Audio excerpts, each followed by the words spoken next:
A very good morning to all of you. In the last video, I have discussed Newton's first law of motion, and in that we come across to know a new term, that is inertia. Also, different types of inertia we have discussed. Here in this video, I am going to discuss Newton's second law of motion. But before directly I state Newton's second law of motion, let me explain few important physical quantity. The very first one is momentum. Momentum we can define as momentum of a particle may be defined as the quantity of motion possessed by it, and it is measured by the product of mass of the particle and its velocity. Momentum is a vector quantity and it is represented by P. Since it is vector, so on its symbol there is an arrow mark over P. Therefore mathematically we can write P is equal to m into V. Again, velocity is vector quantity, therefore on its symbol we have put an arrow mark.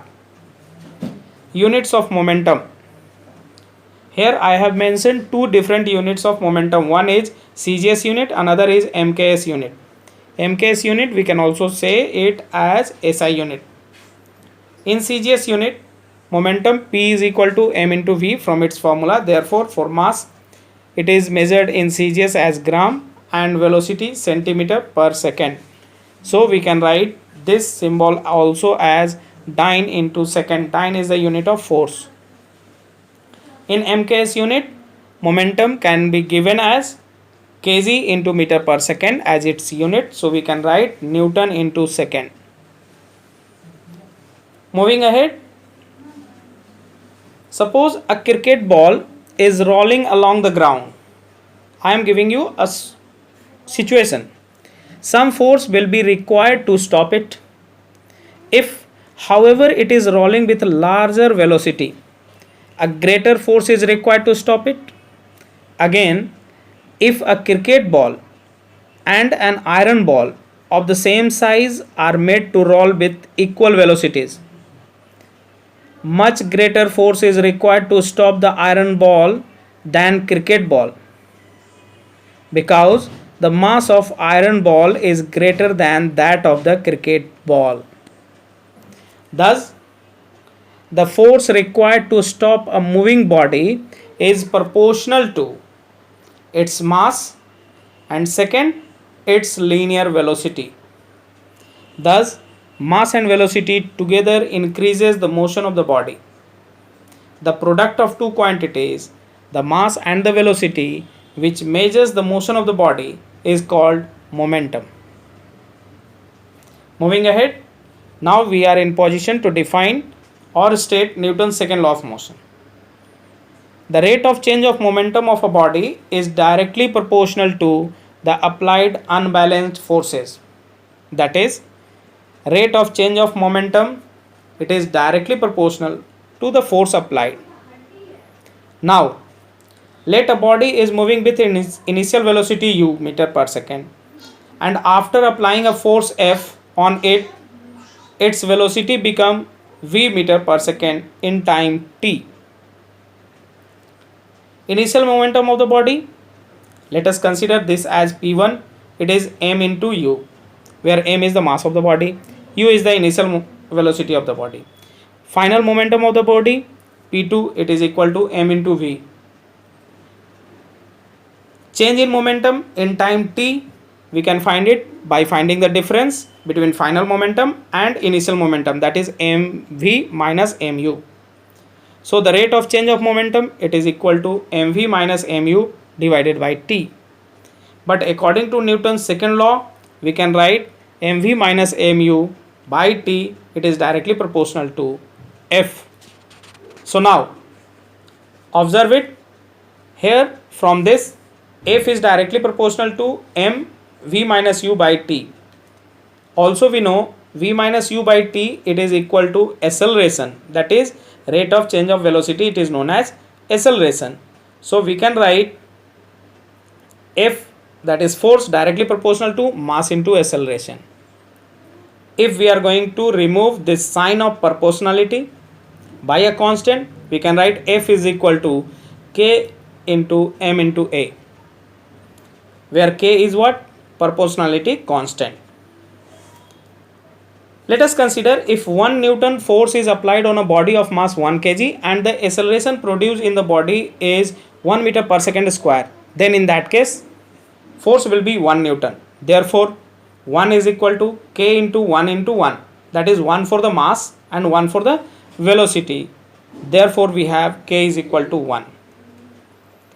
Hence, we conclude that force is equal to mass into acceleration. So the magnitude of the resultant force acting on the body is equal to the product of the mass of the body and the acceleration produced. But the direction of the force is same as that of the direction of the acceleration. Moving ahead, units of force. In CGS system of unit, since force is equal to mass into acceleration, so we will have gram into centimeter per second square. This is also called as dyne. So dyne is the CGS system of unit. How can we define 1 dyne? So let us consider if mass is equal to 1 gram, acceleration is equal to 1 centimeter per second square, then force will be equal to 1 dyne. That is, when a force is applied on a body of mass 1 gram and the acceleration produced in the body is 1 centimeter per second square, then the force acting on the body will be 1 dyne. In the same way, in SI unit, we have the unit for force as kg into meter per second square, which is known as Newton. How can we define 1 Newton? Let us consider mass is equal to 1 kg, acceleration is equal to 1 meter per second square, then force will be equal to 1 Newton. That is, if a force is applied on a body of mass 1 kg and the acceleration produced in the body is 1 meter per second square, then the force acting on the body will be 1 Newton. Moving ahead, there are other non-SI units also, that is kgf, kilogram force, or kilogram weight, is the force with which a mass of 1 kg is attracted by the earth towards its center.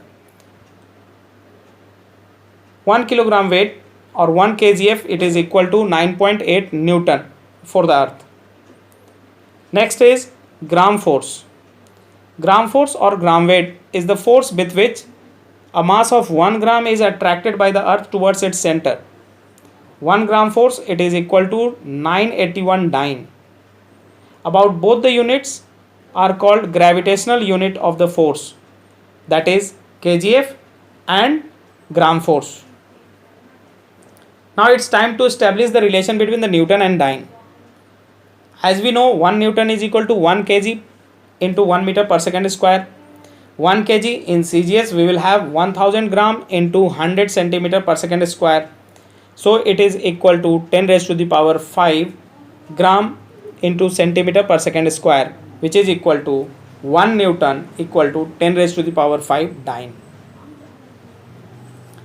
Moving ahead, here it's time to establish the relation between first law of motion by second law of motion. According to the first law of motion, if there is no force, there is no change in the state of rest or of uniform motion. In other words, if a force is applied, it may change the state of rest or of uniform motion. If the force is not sufficient, it may not produce a change, but only try to do so. Hence, force is that which changes or tries to change the state of rest or of uniform motion of a body in a straight line. Hence, we get the definition of force from Newton's first law of motion. Newton's first law of motion can be deduced from the Newton's second law of motion. According to second law of motion, what we have discussed now, that is F is equal to change in momentum by time taken, that is mv minus mu by time. If applied force is 0, then in that case this rate of change of momentum will also be 0, that is mv minus mu, which is mentioned here for you, mv minus mu by t, it is equal to 0. It means change in momentum, that is mv minus mu is equal to 0. So bringing this one term towards the right hand side, here we have v is equal to u. This shows inertia of motion. Let us consider if initial velocity is 0, final velocity is also 0, then in that case v is equal to u, this is equal to 0. This shows inertia of rest.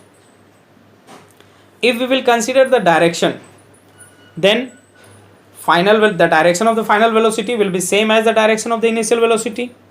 This shows the inertia of direction. It means if applied force is 0, that direction remains the same. Thus, from this discussion, it follows that a body will continue to be in the state of rest or of uniform motion along a straight line if no external force acts on it. And this is the first law. Thus, first law can be deduced from the second law of motion. Thank you for today.